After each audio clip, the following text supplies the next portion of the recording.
Now for the final event, ladies and gentlemen, please join me as we welcome to the stage and congratulate our 2024 Phil Kaufman Award winner, recipient Jason Cong.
Can you hear me all right?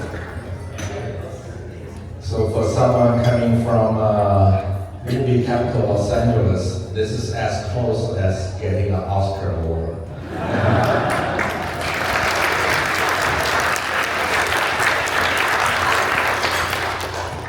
but Oscar acceptance speech is 45 seconds.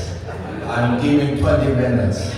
So this is 30 times more important. Pay attention.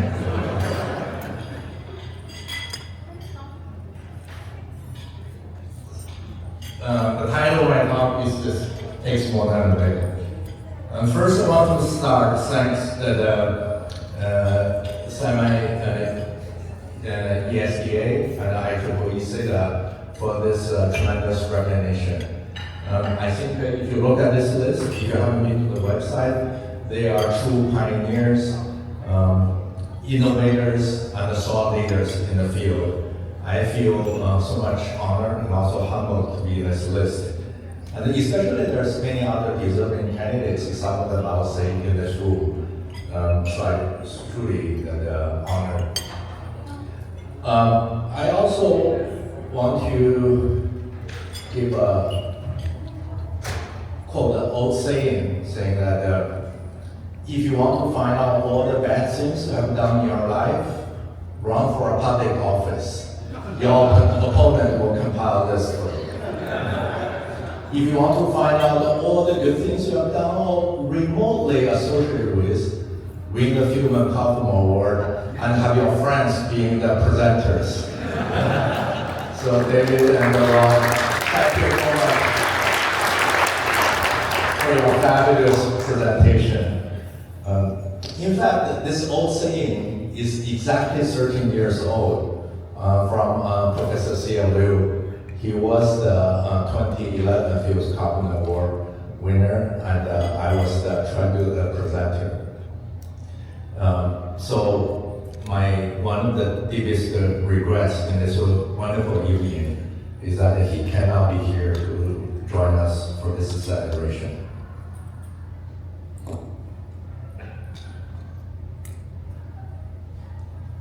I got to know Dave when I was even a graduate student 1,000 miles away when I was in China. As David mentioned, I started my undergraduate study at Peking University. Some of you call that the Harvard equivalent in China. In my high school, I was interested in math, but I made a last minute change to computer science because I was really curious about why computers can compute faster than humans. So I enrolled in the computer science department. After semester 2, actually I found out computers are very dumb. It only knows 0 and 1. But nevertheless, I enjoy the mathematical foundation of computer science, which is discrete mathematics. It covers Boolean logic, span theory, graph theory, and so on and so forth. The textbook we're using was Discrete Mathematics by Professor C.L. Liu. He has written the book in such a way that it makes the difficult concept very easy to understand. I still recommend this book to a lot of my students when they get lost with some discrete math concept. So after reading the book, I pretty much decided I want to apply to Illinois Champaign to study with David. So luckily that with a top ranking from PKU and also strong recommendation from my academic advisor at the Peking University, he was a visiting scholar at the Illinois with Professor Liu. So I got admitted. Just to show you the confidence I have, that was the only school I applied, and I got it in. To be honest, that was also all I can afford to apply at that time, back in 1985. But when I got there, I got a surprise. David told me, he says, oh, I've done all these things with discrete math and mathematics. I want to work on something more applied. I says, what is that? He says, VLSI CAD. I know nothing about VLSI, I know nothing about computer-aided design. So I was really wondering, did I come to the right place? By the way, at that time, VLSI CAD, we have millions of gates, right? Tens of million transistors. That was the big data problem in the 1980s. Nevertheless, I told myself, I'll give it a try. Back in my mind, I have a backup solution. If it doesn't work out, I will study relational database, because that's another thing that has a very formal the mathematical foundations. I think Eckhart just got the Turing Award at that time, so that was a possibility. And then the first project I worked on is a 3-layer channel volume. And with some interesting formulation, I said, well, we can convert a 2-layer solution into a 3-layer solution. And then I have my dear colleagues, Martin Wang here, and he helped me to formulate this as a 2-processor scheduling problems. And then we find out that the VAs can be minimized with shortest path problem. I said, wow, I can do this. This is all graph theory, right? That's something that I like to do. So with that, I published the first paper together with Martin and also Professor Liu. And this is the photo we took at the ASCII Convention Center in 1987, not too far away from here, at the Santa Clara Convention Center. So with that encouragement, I started my EDA journey. But in the first year or two, I really just treat EDA as graph theory problems. I took all my classes either on combinatorics or on computational geometry. Every problem comes in and make it into a graph problem and I can solve it.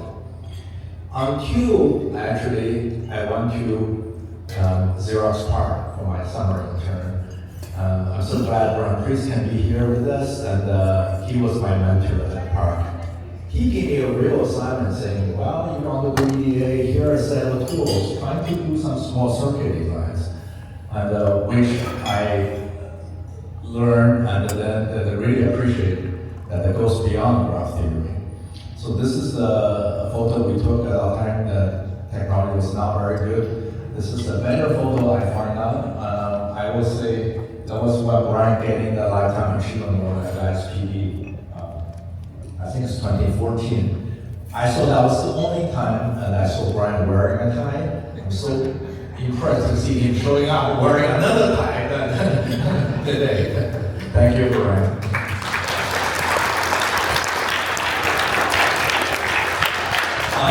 So as part of the intern, and as time was very short, I was able to develop a standard cell global router for the PARC DA tools solution. They have a placement, have data routing, didn't have very good global router solutions.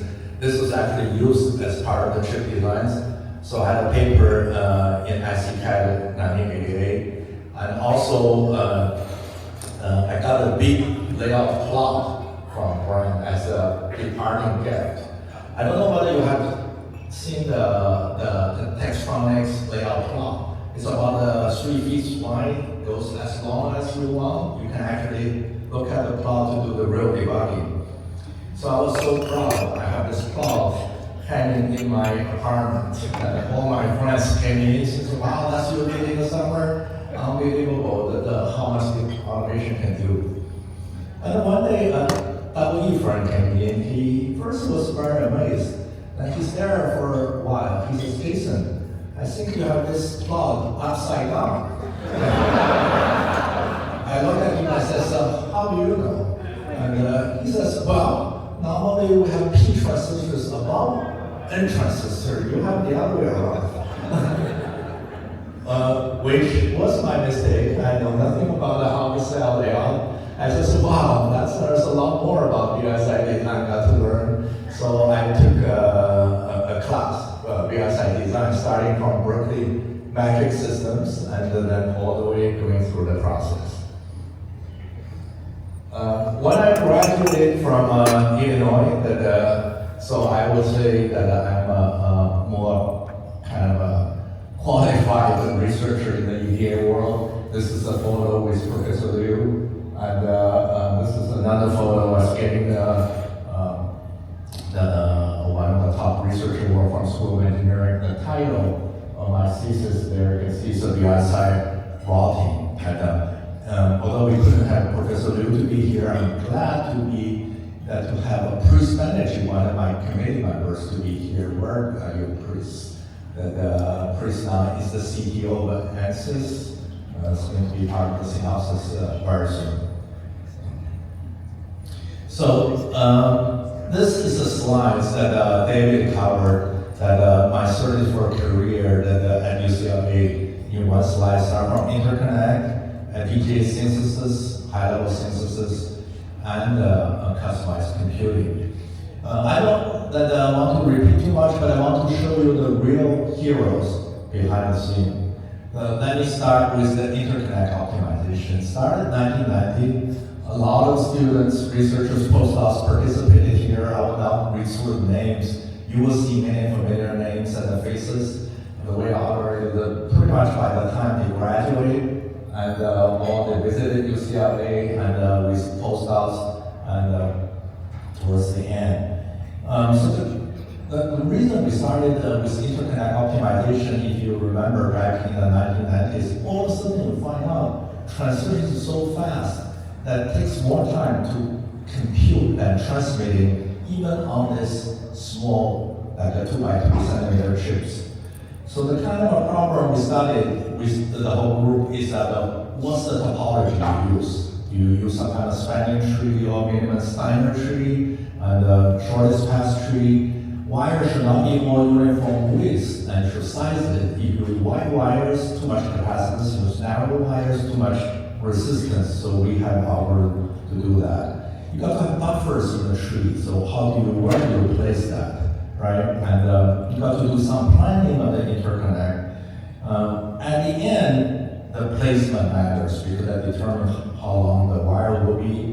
And we started with placing a few thousand cells. Very soon you go to all the way to millions of cells, hundreds of million cells. That's why this project never ends because of scaling. When 2D ran out of steam, we start thinking about the 3Ds. We are very grateful that the DAPR support almost 20 years ago, so we have a complete 3D physical design system there. And of course, more recently is interconnect pipeline. Everybody talks about triplet designs. But do you know when we go from one triplet to another, the delay is horrible because you go down to the substrate, you come back, go to another silicon, you got to the pipeline. And you cannot just arbitrarily insert registers, it's not going to work. And you need some theory and algorithm to do that. Then the second thing is logic, FPGA logic and physical synthesis. Why do I do that? I cannot give you a very exact reason, and the reason to some extent was that I heard some famous people saying physical design may die. I said, wow, if that's the case, what do I do? This is the future is on logic synthesis. I said, okay, then I got to do something with logic synthesis. But when I started reading papers, I at the end did a lot of work on logic synthesis. Berkeley has done tons of work on logic synthesis. With me, one faculty member in the UCLA, is not going to be noticed. I look around, what else can I do? I find out there's a new type of devices called the field programmable arrays. It's really cool. You can take that and then you can create your own chip in your office on your desk, right? I said, wow, that's amazing. Let me work on that problem. So this is a group of the students that we went through this. The first problem we have is that I'll tell a little bit more later on, is that how do you convert your Boolean circuits into lookup tables? The reason they are so flexible is lookup tables. But we don't program, we don't think in terms of lookup tables. How do you convert them, right? And then Xilinx or terrorists start having big lookup tables and small lookup tables all mixed together, right? How do you make the best use of that? That's called heterogeneous mapping. Then very soon we find out not just mapping the structure, mapping the functionality is also very important for the Boolean matching. And then when FPGA goes so big, they introduce hierarchical structures, right? So you have lookup tables and a collection of them form a cluster. Maybe there's super clusters, and how do you map a circuit into these classical structures? And then we find out the retiming is very important. That's how you balance the delay, but you have to do it in the context of mapping and the clustering.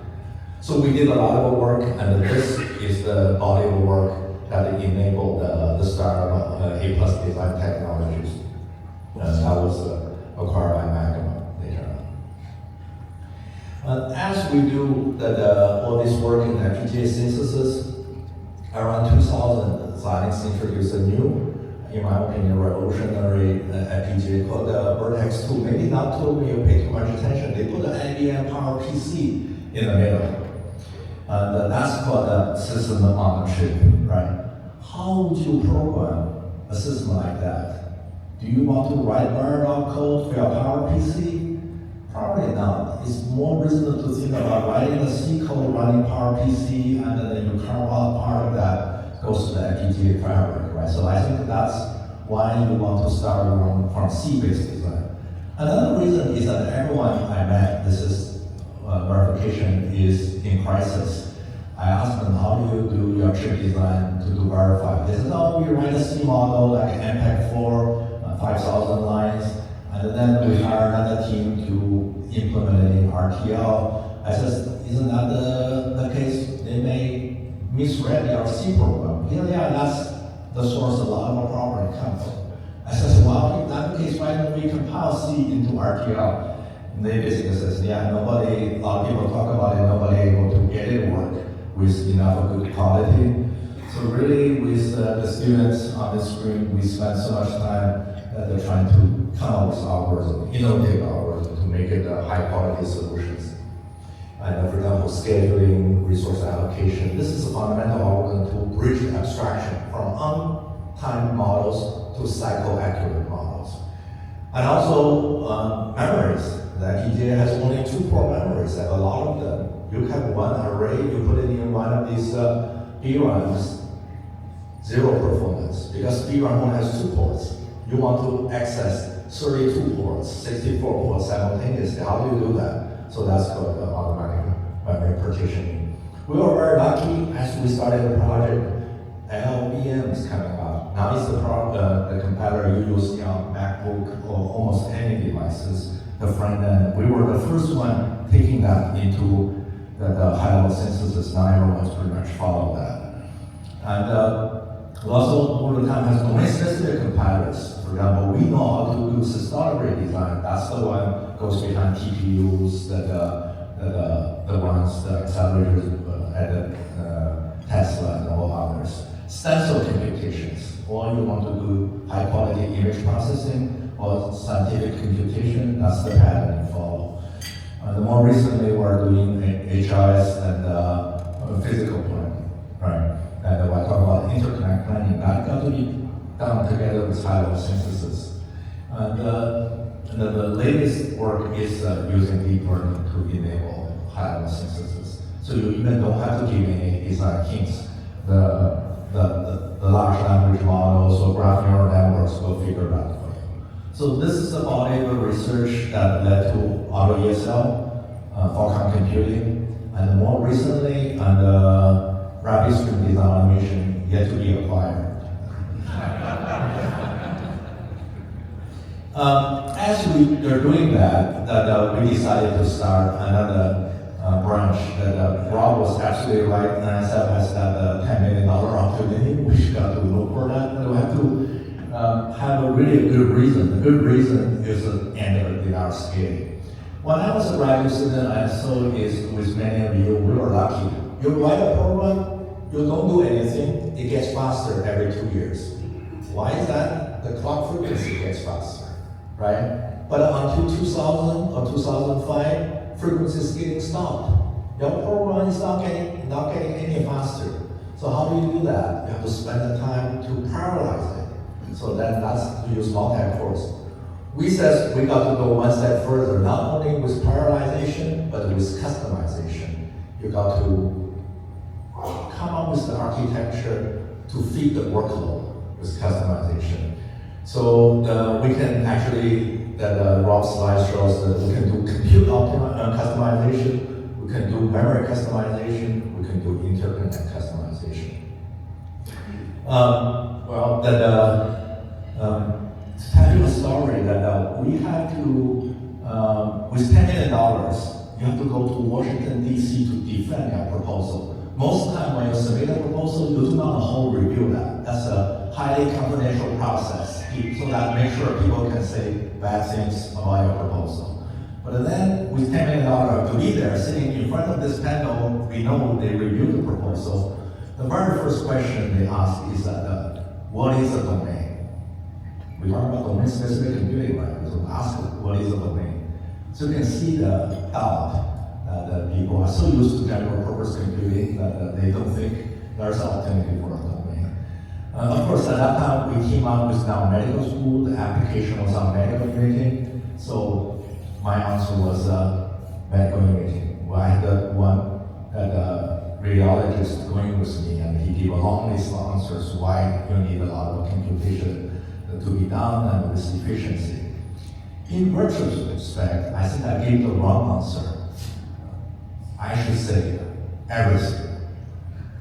Everything can be a domain. Look at the things we have done. That we started with medical imaging. Very quickly, we did deep learning on FPGAs, where 2 years before, probably Google made the official announcement. Google probably also did it early.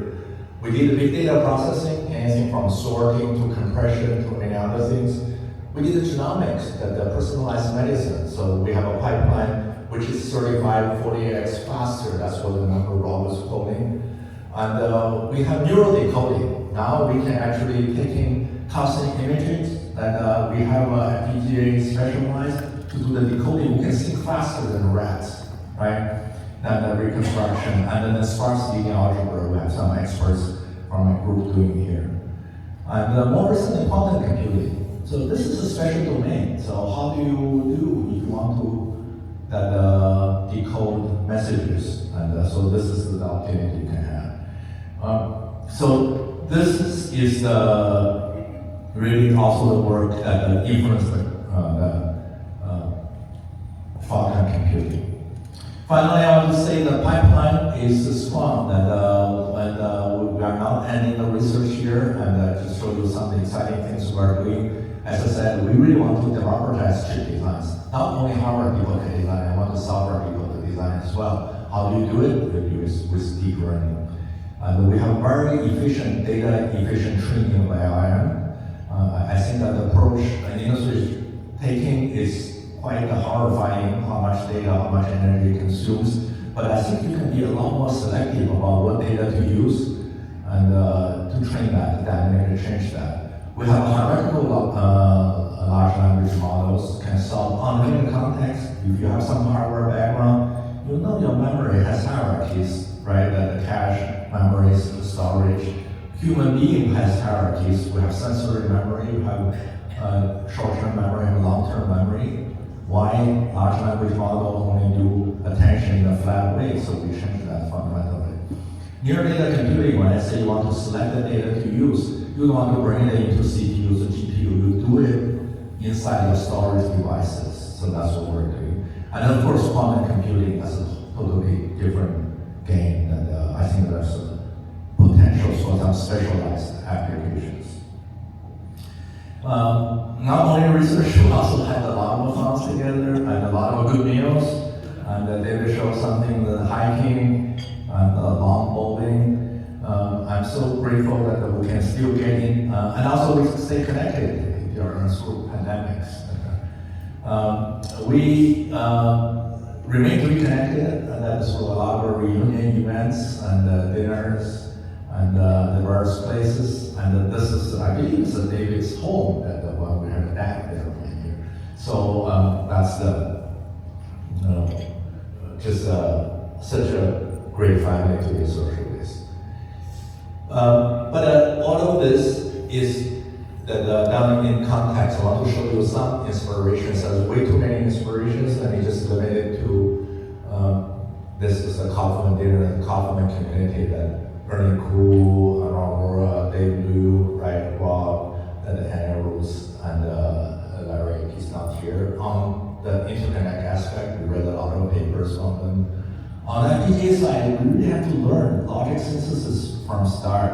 We have Alberto, that we have Bob Brayton, we have Art sitting there, and Randy Bryan, Martin Irwin. These are some of the early winners. When we come to high-level synthesis, of course, we have the Hugo Devine, Nani Demakali, and customized computing. As I said, there's way too many that researchers give us the inspiration in doing research in these areas. I also really appreciated multi-decade support from UCLA and the partners. These are the three generational deans, Dr. B.J. Deere, J.S. Mercy, and Lisa Park. Dean Park is here in one of these tables. So grateful that you can be here with us. I really appreciate the funding agency, National Science Foundation, Semiconductor Research Corporation, DARPA, and I want to really bring up Marco and the jump centers. In particular, I credit Richard Newton being the founding director who has the vision to organize a community-wide effort to really tackle significant problems. I've been every Marco Center, jump centers, since it's established in early 1996, right? I think Rob was also the jump center director, right? So we're still benefiting from the seed that Richard Newton has planted.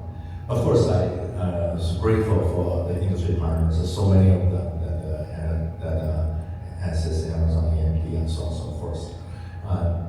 Not only the financial support, but also the interaction, the change of the ideas and problems. Finally, I want to also say that this is also a multi-faculty effort. For example, the domain-specific computing, when we started, we have 12 faculties from 4 universities.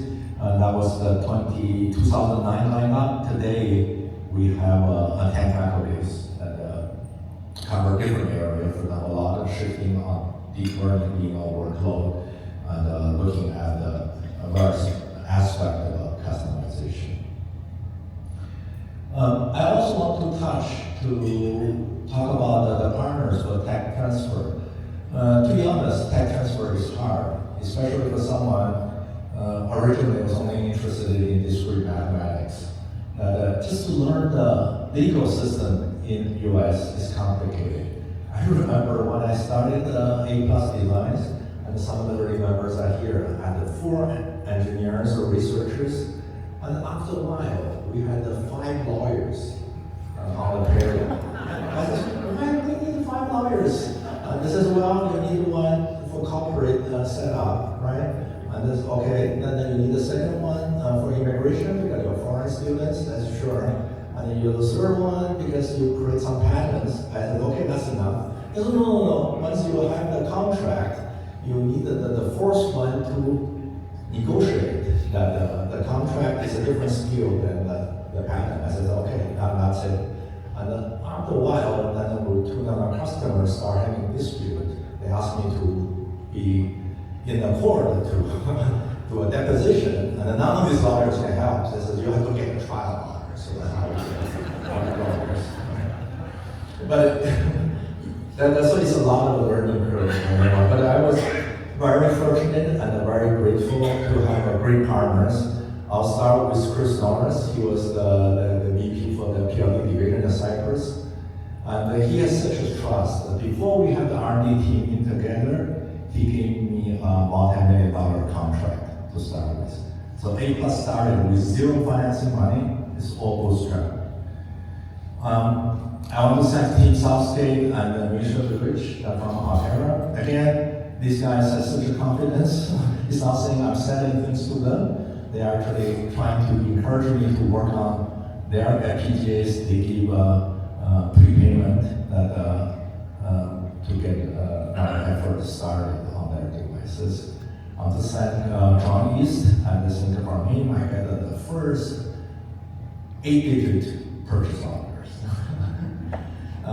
And then Rajiv Madam is sitting there. Rajiv led the Magma A Plus acquisition, and since then, I think Rajiv invested in every of our companies, so we're so grateful. And Henry Samueli and Henry and really led Broadcom to be the first customer. Let me say that the team really deserves the credit because there's a 5-way competition on the high-level synthesis. We win by a large margin, but the fact we're given the opportunity to be there, being such a small company, to participate in this 5-way competition says the confidence of a vote. And of course, I want to thank my Xilinx AMD friends, and the Ivo Bolson, Salil, and also Victor Peng. They acquired most of my companies I started.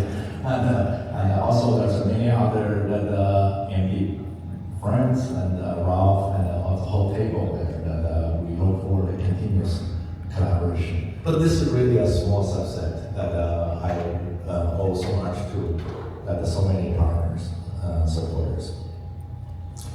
Of course, that none of this will be possible without the family support. I want to start with my parents. There's an old photo there, and they are at the back row. And then you see my sister. Another challenge is that I do have a brother. I have to figure out which two in the front row is me. So that's a test. You can let me know after that. My father was a diplomat. My mother was a nurse, but later on become a health care, the management person. It was a hard time in China. I looked it up. Even at the time I graduated in 1985, the average per capita income was less than $250 for the whole year. Right? And but the photo was taken much earlier. So I really appreciate all the effort and the sacrifices they made to let us have a decent life. And I think their emphasis on education and their example for lifetime learning just has a tremendous influence on me as well. Then I want to come to my immediate family. So let me start with my better half, Jean sitting there. And many of you know her already through various events. This is a photo I think they're taken at the Candy workshop in Cabo San Lucas. I think Nanny, where are you? Nanny was the program chair. Is that right? That was a good memory. But more importantly, she has a critical funding role in almost all the companies we had that funded, especially in the early days. So this is a photo in the Magma LA office after the acquisition during one of the holiday parties. Time flies, and this is a photo we took at our 15th anniversary, and we'll be celebrating our 30th anniversary in 2 months, right? I'm so grateful for all the support that you have given me every step along the way.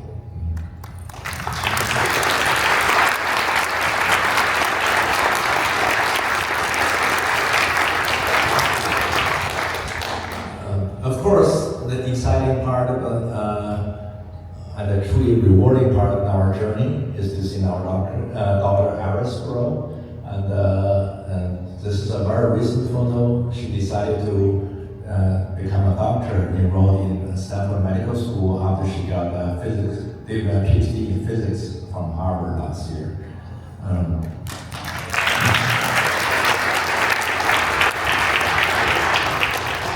She brings so much joy and love to our family. I also learned so many things from skiing as a hobby I picked up because of Paris, and to quantum computing as another discipline. I would say heavily influenced because that's the subject of PhD study. And together we traveled many parts of the world, from glacier in Switzerland to the desert in Saudi Arabia. So we had so much fun together. Before I end, I want to tell you a story, and with some simple messages. That's one thing I learned from my advisor, that you want to end with a strong but a very clear note. So what's the story? The story was about the flow map, since multiple people mentioned about it. So just to be a little bit more precise, what's the problem? You want to convert a Boolean function into a network of lookup tables. The reason FPGA can implement any function is because they have a lookup table up to, let's say, 5 input, or 6 input, or 7 input. The challenge is that even a 5 input lookup table can implement about 4 billion Boolean functions. How do you design which function to put in there to implement? So we had this long discussion with my first PhD student, Eugene Ding. He thinks this problem is hopelessly NP hard. In fact, at that time we all read Kirk Whiter's paper on tag mapping. That was optimal on trees, and I think later on proven to be NP hard for ASIC, even with a single library. And I somehow had some doubt, because I think there may be some hope we can make it more efficient. So here's the story comes. First, the immigration office at the downtown Los Angeles placed a significant role. Why is that? Because for some strange reasons, I was sponsored to get green card very easily by UCLA. That's not the problem. But they said after you get that paperwork, it says you have to go to the immigration office to get a ticket for interviewing, and they otherwise cannot complete the process. I said, and they warned me that the line can be very long, you better go there very early. So I got there like 5:30 or 6 o'clock. I think the door opens at 9 o'clock. And then this guy in front of me, I just congratulated him, says, congratulations for green card, getting green card. He looked at me and said, me? No way, not that easy. I said, well, so why you are here? He said, someone gave me $25 to stand in the line. So that's pretty much the end of the conversation. What do I do? Well, then I have 3 hours to kill. I take out a pen and pencil. I really think about this tag mapping problems. And I think an hour or two into the process, I find a solution. In fact, even though you have 4 billion functions, you don't care about that. You only care about whether they have 5 input or not. And that can be computed by a narrow flow computation after you construct the network cleverly and with some transformation. So I was very excited. Of course, I got my green card interview, so that's a side product. I rushed back and my student says, hey, I have a solution. Let's implement it quickly and submit a paper. Of course, he's very good. He implemented all of this. I think this is the beginning of the 1992. So we decided to submit it to ASCII-CAD. The ASCII-CAD, in fact, just took place last week. Typically it's in November, but the submission deadline is in April. So we have a month or so to do all the experiment, write a paper. But those are the days that you cannot submit over internet. The internet was not ready. You have to print 12 copies, put in a big envelope, go to the office, and they check the postmark, saying you have to postmark by this date. I remember the date, it was early April. Then of course you want to wait for the last minute. All the post office closed at 5 o'clock. There's only one at the LAX airport, closed at midnight. So you decide to use this extra few hours to polish up. And at 10 o'clock, he get into the car, I says, good luck, I go home to sleep. He said, you want to submit. The next day I saw him, I says, how did it go? managed to submit, but I don't think we have a very good chance to get in. I said, well, why? We have an optimal solution. He said, there's a few thousand people submitting to SCCAT. The line is totally crowded. And bumper to bumper, that everyone's rushing to the office. Wow, that's amazing. That all of a sudden, that the automation gets so popular now. So when I came back at the dinner time, I talked to Jim. Says it's really strange. There are so many people submitting to SCCAT. And then she looked at the calendar and looked at me and says, of course, last night was the due date for property tax. Because those days you cannot submit your tax online either. You have to get a stamp before the deadline. So that was the crowd that we are trying to beat. But I'm glad we made the submission. Of course, the paper got accepted. We get a lot of congratulations for that result. I think either later that year or early next year, I got an invitation to Bell Lab to give a talk. At that time, AT&T has this strange arrangement. It was manufacturing FPGAs for Xilinx. At the same time, they create their own FPGAs called Orca to compete with Xilinx. I don't see why Xilinx will accept such a deal, but I guess when Xilinx was small, you take whatever offer you can get. So that was the deal. And of course, they are interested in our work because Bell Lab was doing a tool design for them. So I sit down and give the lecture. By the way, that is really me. I just found a photo 30 years ago to match the timeline. So this lecture was about the flow map. At the very end, I was curious. I said, hey, what algorithm do you guys use? And they look at me, and then one person says, we use Pan-Wolf. I said, Pan-Wolf? I never heard about it, so I took a notes. I read all the papers on FPGA tech mapping and apparently I missed this one. So at the lunchtime I got together, I was sitting next to someone, I said, hey, what is this Pan-Wolf paper? Where can I find it? He looked at me and smiled, he says, did you try to read backward? So Pan-Wolf is a flow map. He said, well, are you using flow map? You have to say, this really made my day. That I was so excited.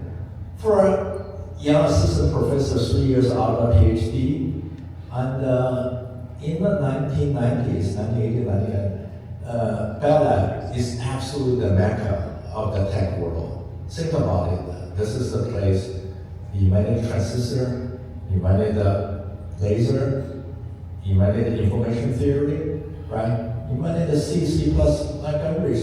11 Nobel Prize winners, five Turing Award winners. You just walk in the hallway, you feel the intellectual intensity. The fact they're using our algorithm is just amazing. I was happy for the rest of the week. That was just a sensation to have. So why do I talk about this story? Because I want to share some simple messages. I'm so glad to see so many young people are here in the audience. I think you guys are really the future Phil Kaufman winners. So what are the messages you want to share? One is that first, don't let your mind go idle. The serendipity may strike any time. So I think I'm grateful to have that 2 hours or 3 hours to spend at the immigration office. The second thing is that be an optimist. That you can build this lookup table either as a curse because of the refined billions of them, or as a blessing because you can totally ignore the functionality to look at the structure alone. In fact, I like this logo or the slogan from UCLA Centennial Celebration. I think it's a few years ago. It's everywhere on campus. This is just happened one on a bus stop saying that be what did it say? That I cannot quite see the be optimist. That really you need that spirit to win. You need that spirit to win. The third one is that be prepared to manage uncertainty. I think there's way too much uncertainties in that first you have unknowns, and then you have statistical variations, and there's, when you come to quantum computing, there's uncertainty principle. You cannot knowing the momentum, right, and the location position at the same time by law. So I think for many of us working on now these days interested in machine learning, it's not so much what you have machine learning, the model has learned, it's more important than what it hasn't learned, right? So thinking about this property tax due date, that can really mess up the whole things. Finally, when you manage all of this, just be ready to enjoy the excitement to see our algorithms, powers, millions or billions of chip designs. That's just a sensation that I hope everyone can imagine. So, in closing, since we are in the month of August, I want to quote Henry Thoreau to say, I'm grateful to what I am and what I have. My thanksgiving is perpetual. Thank you so much for everything.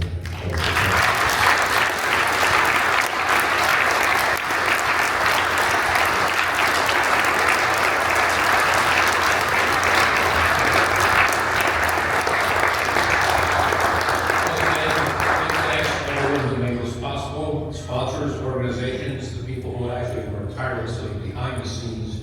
These are scattered throughout the audience here. Thank them for sure. And congratulations once again to Jason Cong, the 2024 Phil Kaufman Award recipient. Good night.